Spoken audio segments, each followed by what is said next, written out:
adicionalmente van a tener trauma vascular y la mayoría de pacientes van a ser hombres en edad joven. Es importante hablar de este tema porque estos pacientes van a tener una alta mortalidad. Se dice que una morbilidad asociada más o menos en un 80% y una mortalidad hasta un 50%. Sin embargo, debido a la baja experiencia que se tiene en el tema por la baja incidencia que se tiene del trauma, los cirujanos en verdad van a tener poca experiencia en el manejo de este tipo de pacientes. Además, adicionándole la alta tasa de lesiones asociadas, la ubicación retroperitoneal que van a tener estas estructuras y por lo tanto una clínica sutil o tardía, vamos a tener grandes dificultades en la obtención del diagnóstico temprano de estos pacientes y vamos a ver que hay una falta de consenso en el manejo de estos pacientes. Entonces, ¿cómo vamos a realizar el diagnóstico?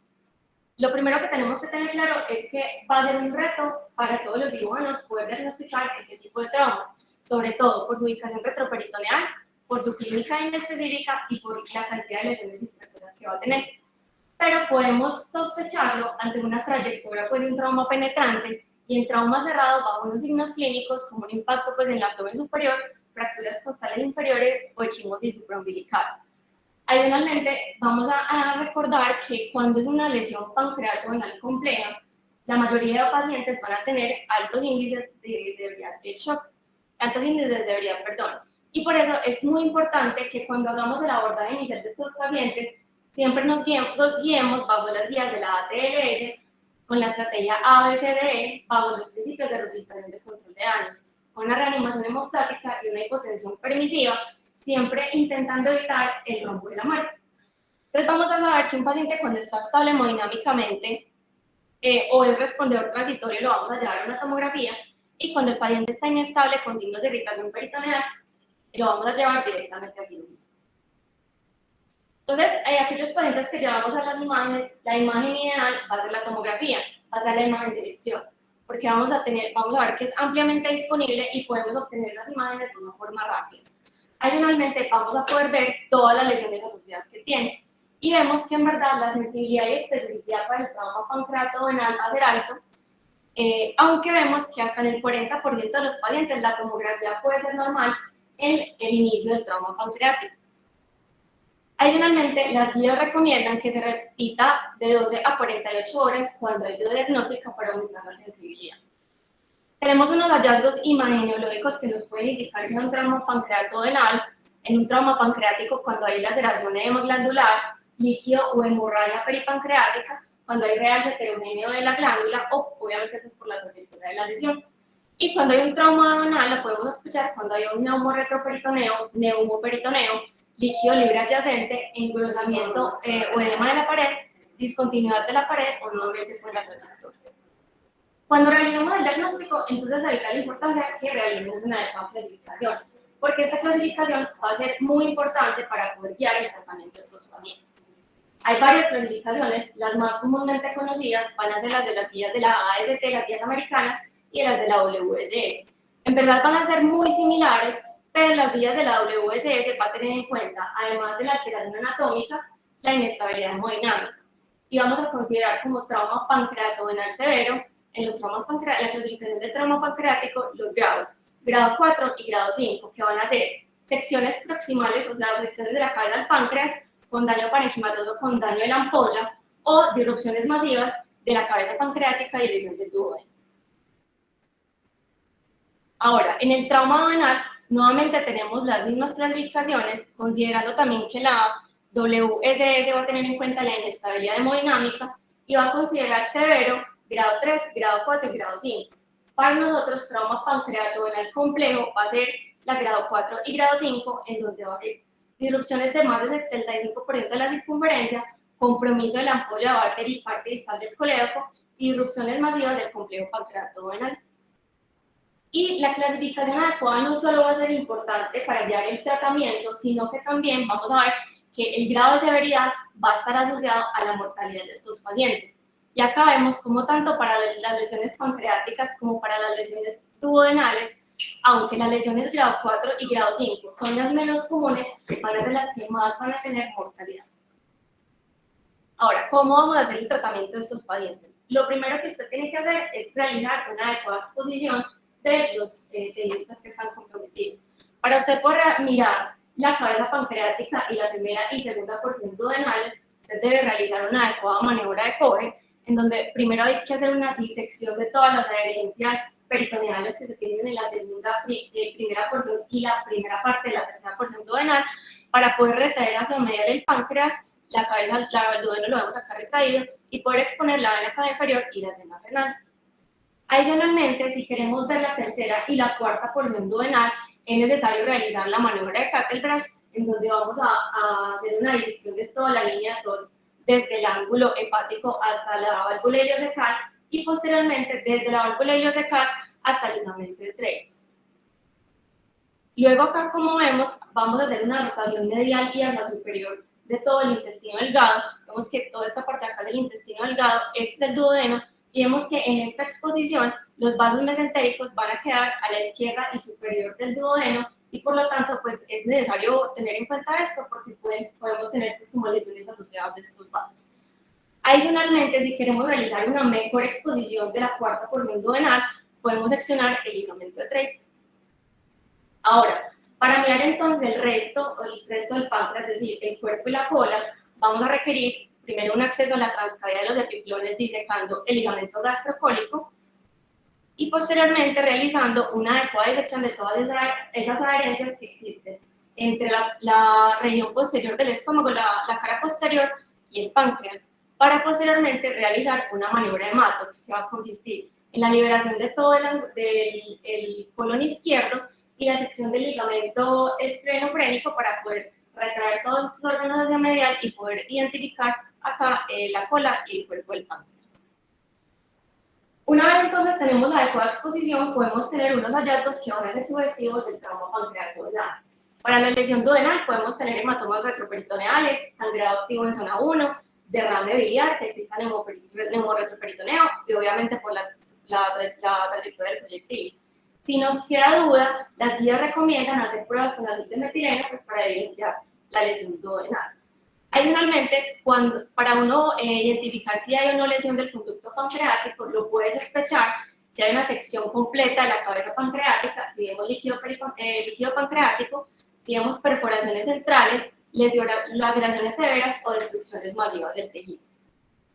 Entonces, si vemos la forma más fácil como de acordarnos que es una lesión compleja, esta va a ser como el resumen de toda la clasificación, que va a ser que hayan avulsiones de la ampolla de Vater, que hayan destrucciones de la segunda porción duodenal o que hayan lesiones masivas del complejo pancreato duodenal.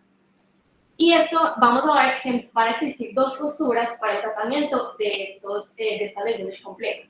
Van a haber unas posturas en donde van a haber unos manejos quirúrgicos definitivos y complejos, y otro tipo de grupo de cirujanos que van a estar a favor de los reparos simples con preservación de tejido, en donde vamos a tener acá la cirugía de control de daños.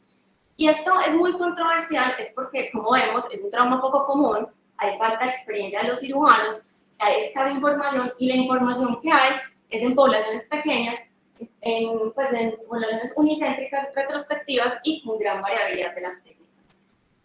Entonces, ¿por cuál método nos vamos a ir? ¿Vamos a hacer reparaciones complejas o vamos a hacer cirugía de control de daños? De pronto, mirar si hay alguna diferencia en mortalidad y en complicaciones con alguna de estas dos. Entonces, lo primero es recordar o saber que menos del 5% de los pacientes con trauma pancreático duodenales van a requerir un Whipple por trauma. Y es por eso que las técnicas que conocemos van a ser extrapoladas del Whipple realizado en pacientes con adenocarcinomas pancreáticos. Se dice que el Whipple en trauma, la mortalidad es de hasta el 80%, y la morbilidad es de hasta el 80% y la mortalidad hasta el 50%. Es la única revisión sistemática que hay hasta la fecha de Whipple en trauma. Es una revisión sistemática del 2020, en donde se cogieron 21 estudios, en su mayoría retrospectivos. Se cogieron 149 pacientes que tenían lesiones graves pancreatoduodenales y que habían sido sometidos a cirugía de control de daños o a Whipple en primera instancia. Como vemos, todas las poblaciones eran pequeñas. La mayoría de pacientes tenían hasta el 65% mecanismo penetrante, y como vemos, hasta el 61% de los pacientes llegaron en shock al ingreso. Adicionalmente, vamos a ver que el 79% de los pacientes para nuestra sorpresa, se sometieron a un Whipple en primera instancia. Y así vemos cómo de los pacientes que se sometieron al Whipple en primera instancia, hasta el 48% de los pacientes llegaron inestables hemodinámicamente. Y de estos, el 34% murieron. El resto de pacientes que estaban estables hemodinámicamente, solo una mortalidad del 15%. Ahora, del restante 20% que se sometieron a cirugía control de daños y posteriormente una reconstrucción con un Whipple, el 100% estaban inestables y de estos el 38% murieron. Entonces, acá vemos que en verdad hay un sesgo de selección. Vemos que de los pacientes que fueron sometidos a cirugía control de daños, todos estaban inestables, comparados con los pacientes que fueron llevados a Whipple en primera instancia, que solo más o menos la mitad estaban inestables, pero vemos que en verdad la mortalidad no cambia tanto. Adicionalmente, cuando ellos realizan un análisis después de todos los estudios, se ve que el 65% de los estudios dicen que aquellos pacientes que estén inestables hemodinámicamente, el procedimiento de elección debe ser la cirugía control de daños con el reparo en segunda instancia de la cirugía con Whipple. Y que aquellos pacientes que sean sometidos a Whipple podría ser una opción en pacientes que están estables hemodinámicamente. Sin embargo, ¿qué pasa? De los 6 de los 12 estudios que realizaron el Whipple en primera instancia fueron realizados previos a las publicaciones de cirugías control de daños. E incluso, siendo así esto, siempre hablaban que la realización del Whipple iba a depender de la condición clínica del paciente. Entonces vemos que en verdad todos los estudios que miramos de Whipple en trauma hay un gran sesgo de selección y lo evidenciamos en este estudio retrospectivo en donde habían 14 pacientes, 6 sometidos a cirugías control de daños seguido del Whipple. Acá vemos que el índice de severidad promedio fue de 38, es decir, fue muy alto. 100% tenían lesiones pancreatonales graves y 100% de los pacientes estaban inestables hemodinámicamente. Adicionalmente vemos que el 100% tenían lesiones asociadas y el 100% iban a tener además lesiones vasculares, principalmente la vena cava inferior. Además vemos que el tiempo promedio para la realización de la segunda cirugía fueron 38 horas y además 4 de los 6 pacientes sobrevivieron y de los que sobrevivieron y presentaron complicaciones, ninguno requirió manejo quirúrgico para la resolución de estas complicaciones. Además, de los 8 pacientes que fueron sometidos a Whipple, en primera instancia, todos los pacientes estaban estables hemodinámicamente. Adicionalmente, vemos que en promedio, esos pacientes que son llevados a cirugías control de daños van a tener grandes pérdidas sanguíneas, en este estudio un promedio de 5 litros, y grandes requerimientos de instalación de volúmenes, ya sea con sangre o con cristaloides, en esta estudio un promedio de 11 litros. Nuevamente, vemos que en la mayoría de estudios no van a haber diferencias en cuanto a mortalidad si comparamos una técnica a la otra, pero generalmente sí van a haber diferencias significativas en cuanto a las complicaciones, principalmente a las complicaciones tardías en los pacientes que son sometidos a Whipple. Y es necesario conocer esto, es porque vemos que los pacientes que son llevados a cirugía control de daños y a los que se les está asociando ese trauma, la mayoría de pacientes van a tener todos estos factores pronósticos asociados a mortalidad, como lo ves. Obviamente, traumas pancreatonales severos, grandes lesiones asociadas, inestabilidad hemodinámica, paros intraoperatorios y, obviamente, un mayor tiempo operatorio. Adicionalmente, se ha visto que la morbilidad se ha asociado a la herida penetrante por arma de fuego, al grado de severidad, y adicionalmente se ha visto que aquellos pacientes que son llevados a cirugías complejas tienen una probabilidad de hasta el 75 veces el riesgo de presentar una complicación comparada con aquellos pacientes que fueron llevados a cirugías más sencillas como la cirugía control de daños. Entonces vemos que la cirugía control de daños se va a estar asociada principalmente a mortalidades tempranas, es decir, hemorragia y las lesiones severas asociadas propias del trauma, y la cirugía de Whipple en trauma va a estar asociada a mortalidades tardías, es decir, a sepsis, fallas multiorgánicas y posiblemente factores asociados a la cirugía. Ahora, cuando definimos que vamos a hacer una cirugía control de daños, hay varias preguntas que debemos hacernos. Entonces, ¿qué se va a definir como una cirugía control de daños en trauma pancreatonal severo? ¿Cuál va a ser la estrategia y el tiempo ideal para realizar esa segunda cirugía y la reconstrucción? Y tercero, ¿cuál es la técnica adecuada para realizar esa reconstrucción? Entonces, la cirugía de control de daños en trauma pancreatonal va a ser definida como la ligadura de los cabos duodenales, tanto distal y proximal. El coledo codistal, sea con una grapadora o sea manual, de alguna facilidad que usted tenga, y va a realizar una sutura continua cruzada idealmente del parénquima pancreático. Adicionalmente puede realizar una colecistectomía o una colecistostomía, el resto de manejo pues, de las lesiones asociadas, y de realizar un empaquetamiento peripancreático, periodontal, de abdominal y colocar un sistema óptico.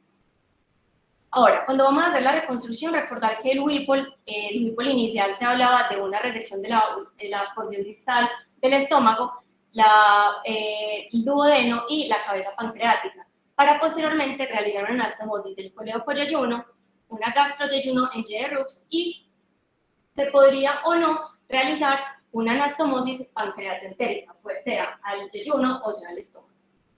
Entonces, en verdad vamos a ver que existen diferentes estrategias para realizar esa reconstrucción. Se describe, por ejemplo, principalmente tres. La primera es, usted realiza la cirugía control de daños, en esa cirugía inicial realiza la resección y en un segundo tiempo realiza la reconstrucción. Otra estrategia es realizar la cirugía control de daños y dejar para un segundo tiempo la realización de la resección y la reconstrucción. Y la tercera forma es realizar la cirugía control de daños, en una segunda instancia la resección y en una tercera instancia, incluso en múltiples etapas, la reconstrucción. Y existen varias estrategias, es porque, vamos a ver que el control del sangrado y la contaminación van a ser los pilares fundamentales de la cirugía control de daños, y la reconstrucción pancreatodenal va a quedar en una segunda instancia. Además, no existen datos que comparen estas tres estrategias en cuanto a requerimientos de líquido sangre y los desenlaces postoperatorios, y vemos que el tiempo ideal para la reconstrucción varía mucho entre los estudios. Hay estudios que hablan de hacerlo hasta en 36 horas, otros que hablan de realizarlo hasta en 10 semanas, e incluso en algunos estudios ni siquiera está reportado. Pero si extrapolamos los datos de la cirugía control de daños en trauma abdominal, vamos a ver que si a este paciente lo llevamos, obviamente siempre con una adecuada resucitación, y que el paciente ya esté en una homeostasis fisiológica, antes de las 72 horas vamos a tener mejores tasas de mortalidad. Ahora, cuando vamos a realizar entonces la reconstrucción, debemos tener en cuenta principalmente dos cosas. Vamos a hacer la anastomosis pancreatoentérica o podemos dejar el conducto pancreático ligado. Y segundo, debemos o no realizar la preservación pilórica o no. La anastomosis pancreatoentérica o la ligadura, se dice que los grupos de cirujanos que están a favor de la ligadura están a favor de esto es porque cuando hay un trauma, obviamente por la severa disrupción de los tejidos y por el edema intestinal, todo eso nos puede dificultar la técnica. Además, obviamente vamos a tener un menor tiempo operatorio y podemos eliminar una anastomosis que ya de por sí es insegura. Adicionalmente, se ha visto que cuando se desarrolla la fístula pancreática, esta fístula va a ser menos erosiva porque el jugo pancreático no va a haber estado activado pues, por las enzimas enteras. Adicionalmente, se ha visto que cuando se hace la ligadura del conducto, no van a haber diferencias microscópicas cuando se realicen autopsias, pero los que están en contra de la ligadura dicen que puede haber un aumento de la disfunción exofílica. La literatura que tenemos con respecto a la ligadura del conducto pancreático en el trauma es muy escasa. Este es uno de los pocos estudios que hay del Jackson Memorial y habla de 7 pacientes que se sometieron a Whipple en los que se realizó ligadura del conducto. Acá vemos que solo una muerte fue asociada al páncreas, una pancreatitis hemorrágica con necrosis peritoneal, y las complicaciones que vemos que se presentaron fue 5 de 7 pacientes presentaron fístula pancreática, pero el 100% de esos pacientes fueron fístula de bajo débito. Y adicionalmente, 4 cerraron en menos de 70 días y solo uno quedó, se cerró solito a los 6 meses. Ninguno requirió intervención quirúrgica. 3 de los 7 pacientes presentaron pancreatitis, 3 de los 7 pacientes presentaron síndrome de malabsorción, que ellos lo definían como requerimiento de consumo de enzimas pancreáticas, y ninguno desarrolló diabetes. Adicionalmente, ellos hacen mención que 2 de estos pacientes fueron en contexto, o sea, se ligó en contexto de una cirugía de control de daños. Y cuando se realizó pues, una comparación con los pacientes que habían sido llevados a Whipple sin ligadura de conducto, no encontraron diferencias estadísticamente significativas. Sin embargo, entonces, como mencioné previamente, la literatura es muy escasa, y para poder nosotros realizar de pronto como pensar en las posibles complicaciones o los beneficios que nos puede traer este tipo de procedimientos, es necesario, de cierta forma, extrapolar los resultados de otro tipo de pacientes.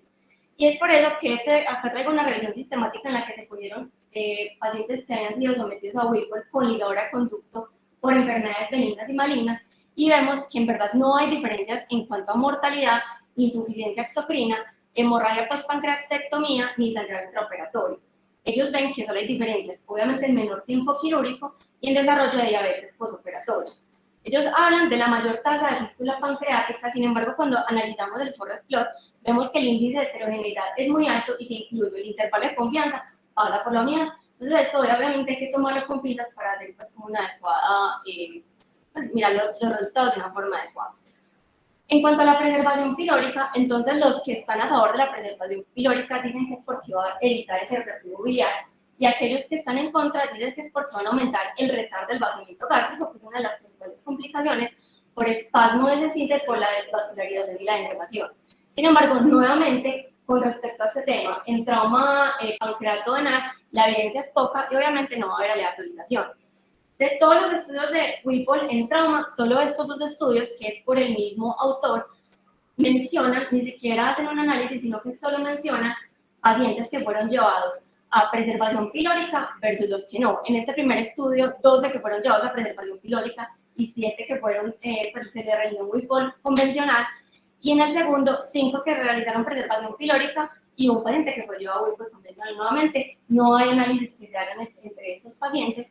Y algo adicional es que en los dos estudios hablan que en los pacientes en los que usted tenga un colédoco pequeño, menos de 3 milímetros o menos de 2 milímetros, usted podría realizar una derivación biliar con la colecistoyoyucostamina. Entonces, nuevamente, es necesario que de pronto necesitamos extrapolar, aunque las poblaciones no son comparables, pero sí necesitamos extrapolar los datos de otros tipos de pacientes. Y en pacientes con adenocarcinomas pancreáticos se ha visto que la preservación pilórica no va a tener diferencias en el retardo del vaciamiento gástrico, no van a haber diferencias en cuanto a úlceras pépticas, reflujo gastroesofágico, gastritis, tasas de reoperación y readmisiones, y la calidad de vida va a ser muy similar a largo plazo, a corto y a largo plazo. En cuanto a las complicaciones, vemos que una de las complicaciones más comunes de este tipo de pacientes va a ser las fístulas y la filtración duodenal hasta el 33% de los pacientes. Generalmente estas filtraciones pueden manejarse con un drenaje percutáneo, aunque algunos pacientes van a requerir obviamente que sean llevados a una laparotomía exploratoria con un drenaje cerrado, o hay algunos grupos que hablan incluso de realizar lumbotomías derechas porque va a ser el trayecto natural de estas fístulas, colocándoles un sistema de colostomía o un sistema bajo. También tenemos las fístulas pancreáticas que se van a estar comúnmente cuando hay lesiones del conducto principal. Ya vimos que en la mayoría de pacientes van a ser fístulas de bajo grado que van a resolver espontáneamente. El pseudoquiste pancreático, que también va a resolverse casi siempre espontáneamente a las 4 semanas. Solo un poco de pacientes van a requerir drenaje percutáneo o una colocación de stent por sepre. Abscesos intraabdominales, pancreatitis postraumáticas, disfunciones endocrinas o exocrinas. Se dice que alrededor del 50% de los pacientes que son llevados a las cirugías pancreáticas van a requerir suplementos con enzimas pancreáticas, hemorragias postpancreatectomía y retardo en el vaciamiento gástrico. Entonces, como conclusiones, tenemos que el trauma pancreático duodenal complejo es una entidad rara que va a estar asociada generalmente a inestabilidad hemodinámica y lesiones severas, pero la literatura en el manejo de este tipo de pacientes va a ser escasa y por lo tanto no hay un consenso. Sin embargo, se propone la cirugía control de daño como manejo pilar o un pilar fundamental para el tratamiento de estos pacientes para poder impactar principalmente en la morbilidad, y que la ligadura del conducto pancreático podría ser una opción viable principalmente en aquellos pacientes que están en deterioro durante el transoperatorio. Adicionalmente, recordar que estos pacientes pues, son graves, generalmente vamos a requerir un manejo multidisciplinario e idealmente realizar una reconstrucción acompañada de expertos. Muchas gracias. Muy bien, Natalia.